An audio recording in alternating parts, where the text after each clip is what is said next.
Do you know who your one vote was? I think I heard something earlier, yes. Who do you think it is? I think it was probably Russell. It was Russell. Yeah, and that is surprising. I wasn't surprised that my teammates didn't vote for me. You know, I get it. You got to protect your own behind in that house, You do. and so you don't do anything to rock the boat.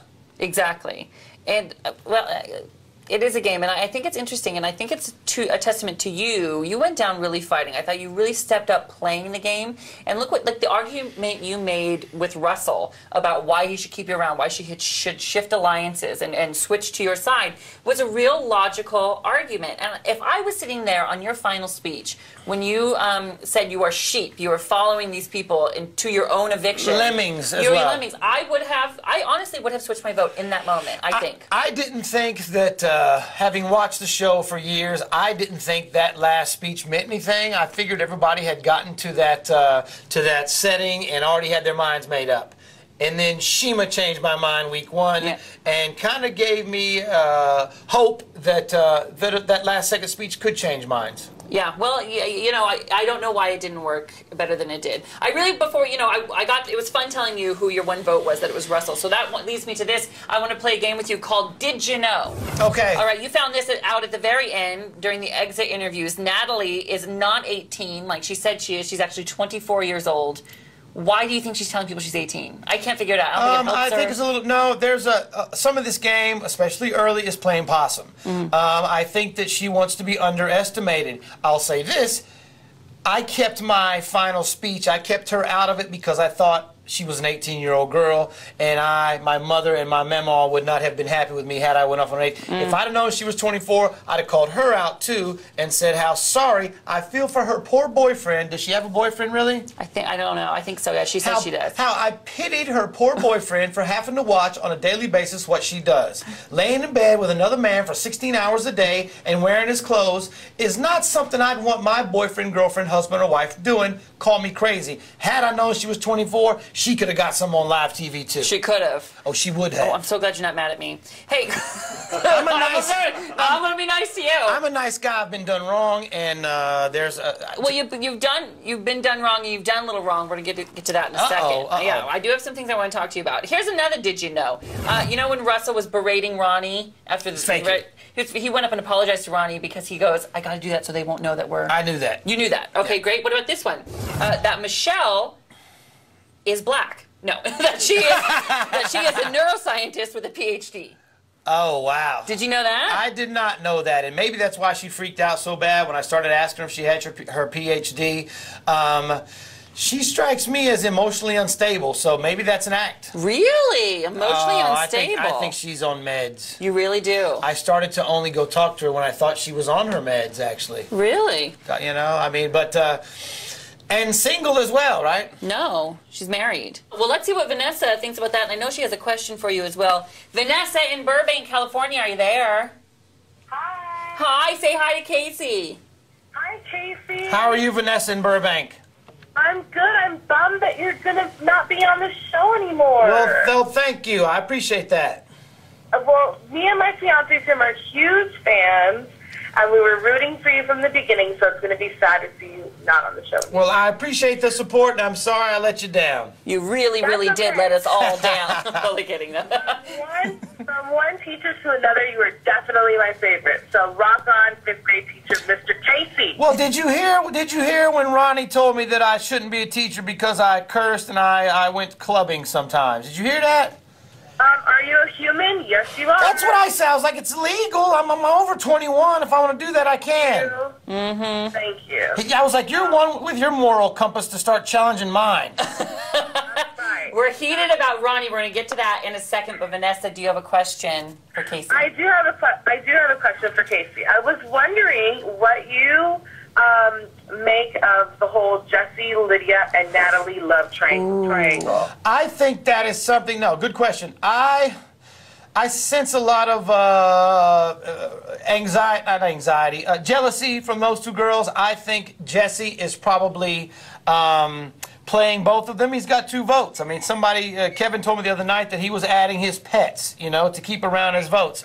I think it will come to a head. I think especially now with the cliques dissipated, disbanded, that they will eventually go at each other. They made up in the last 36 hours or so, but I think that will come back to be a problem for both those young ladies as they... And for Jesse, don't you think? And for Jesse. Well, I think Lydia especially, I think will get angry and lash out, and it will be at Natalie and Jesse. Yeah.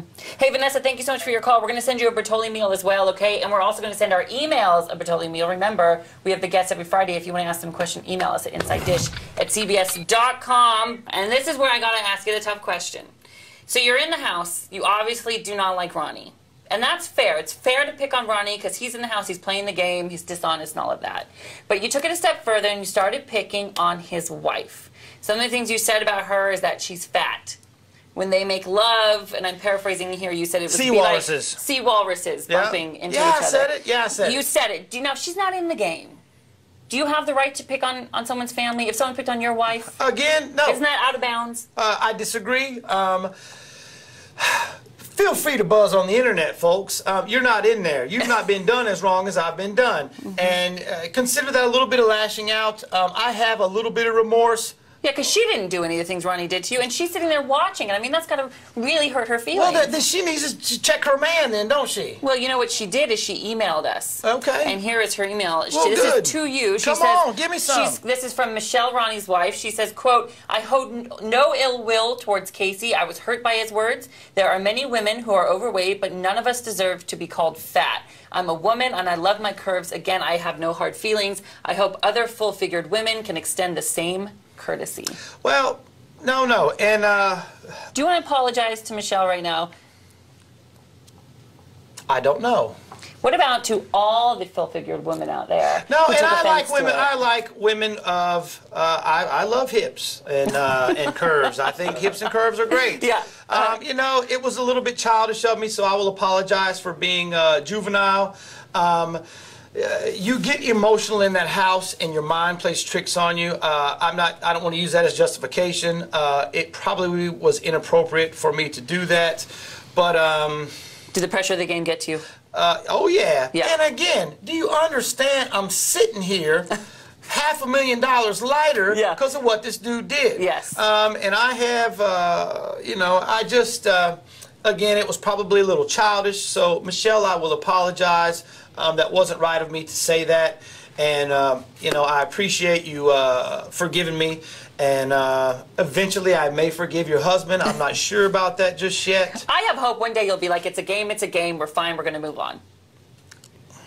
Okay, I have a treat for you, but before I have the treat, I have the speed fire questions. This is where I'm gonna say things like, give me your answer, okay? Who will you remain friends with in the house when it's all over? Jeff. Who don't you care to see again? Lydia. Who do you hope will be out next? Ronnie or Jesse. Who do you want to be in the final 2? Jeff and Kevin. Who do you want to win Big Brother? Jeff or Kevin. Well, before you went in the house, I asked you one thing you might miss while you were there. You said tacos, and the funny thing is, you guys don't know this, but when he walked into the studio, the first thing out of your mouth was... Where's my taco? Guess what? Here we have tacos. Can you toss them to me? Toss me those tacos. I got you tacos. Thank you. I want you to nurse your blues with some tacos. I will. Okay? I will. Yeah, take those with you. And you know where you get to go now? Where's that? You get to go see your son whose first birthday you missed. I mean, how does that feel knowing you're going to see him? Every time he's brought up, I have tears. Eventually, if you could cry right now, it would really help our ratings. We're